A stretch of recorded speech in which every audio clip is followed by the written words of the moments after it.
Okay, so we're almost done with our block-in stage, but it's really important that we're as accurate as we can possibly be in the stage before going to the rendering or the shading, as it's sometimes called, phase.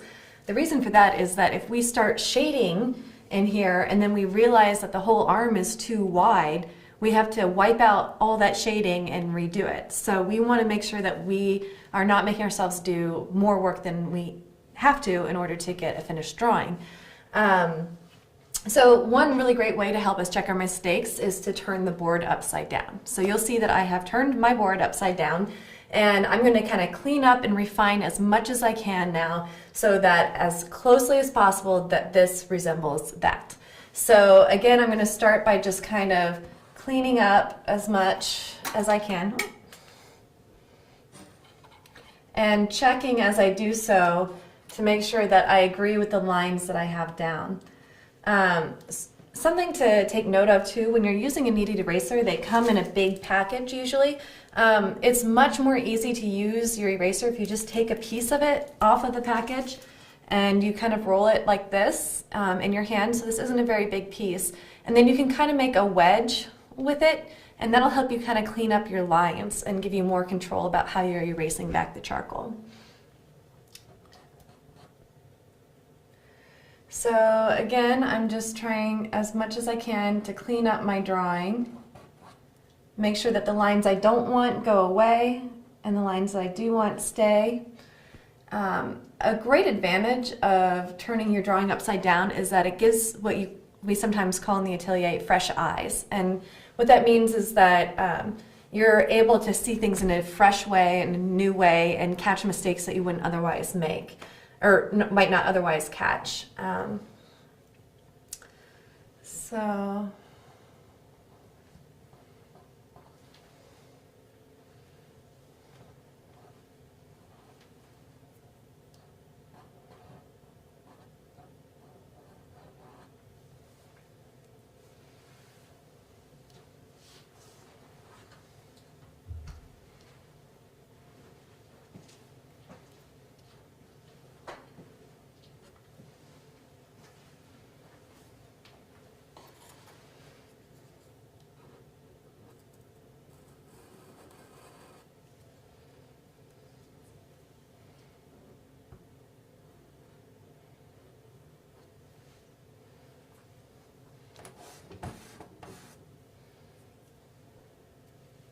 So for example, this is upside down now, and I'm seeing that the distance between this line and this line is a little smaller than how I have it on my page. So I'm going to adjust that line angle a little bit.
And I'm feeling like this line angle can push out a little bit too.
All right, so we are nice and cleaned up now. We're looking upside down with our fresh eyes to try to catch any additional mistakes we may have made.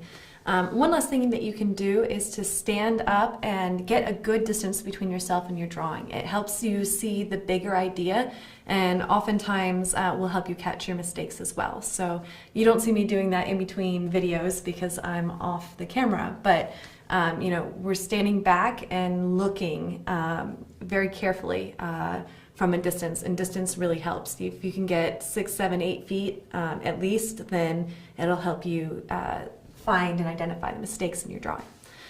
Okay, so we have now completed what's called the block-in stage, and in our next video we are going to learn how to take this idea into a more finished rendered drawing.